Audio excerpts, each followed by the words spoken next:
Hey, how's everybody doing tonight? My name is Jay. I'm from a small town not far from here. It was once voted the most boring town in Texas and is the second most humid. So there's that. There's not a lot to do in this town, but I enjoy going to the library. The other day I was headed up the library steps and I noticed a chicken standing by the door. This didn't faze me because I've seen loose chickens around town before. But what did surprise me is as soon as I opened the door, the chicken walked right in.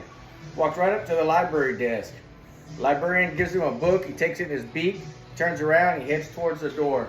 I said, well, I let the chicken in, I guess I let him out. So I go over there and I open the door for him, he heads out. This gets my curiosity up. I said, where is this chicken going with this book? So I follow him and he heads down through town and he takes a couple of lefts and a right.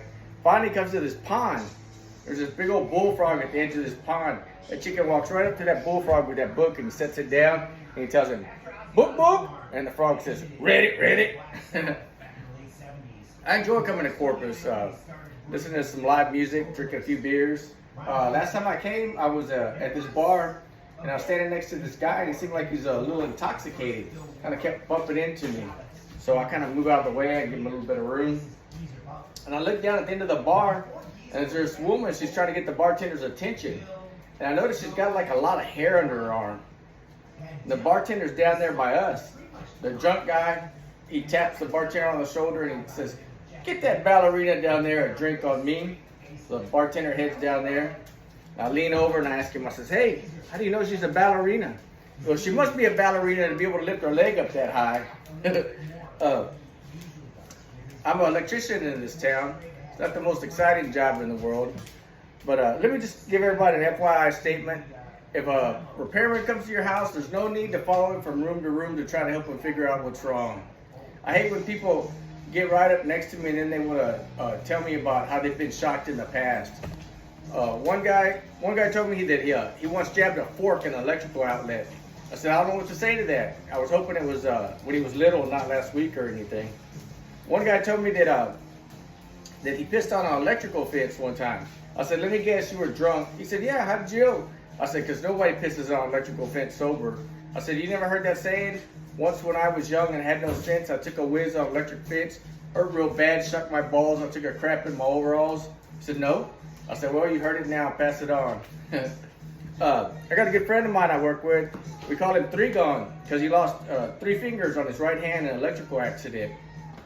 I tell him, I said, Three Gone, is it hard to work with those missing fingers? He goes, well, it's not too bad, but I've learned not to wave at people with my right hand. I said, why is that?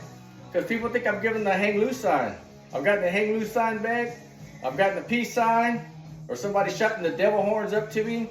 Or if they're having a really bad day, I've gotten the middle finger back.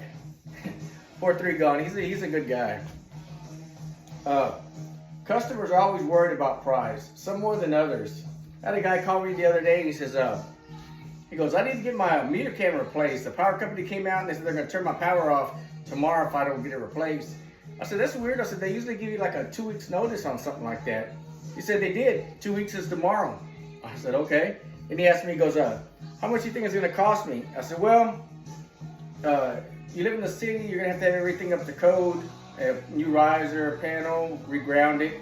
I said, you're probably looking at about $3,000. He goes, oh my God, $3,000?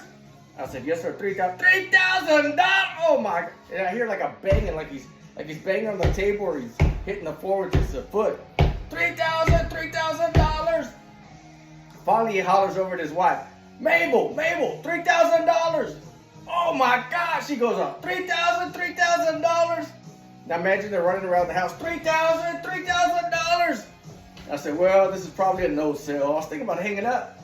Finally, he gets back on the phone. He says, can you get it done tomorrow? I said, yes, sir. Let's go ahead and get it done. See, some people just have to get comfortable with the price. Thank you, guys. If you are drinking and driving tonight, please give me a 20-minute head start out the door. And if you're seeing double, close one eye. That sometimes helps. Stay safe.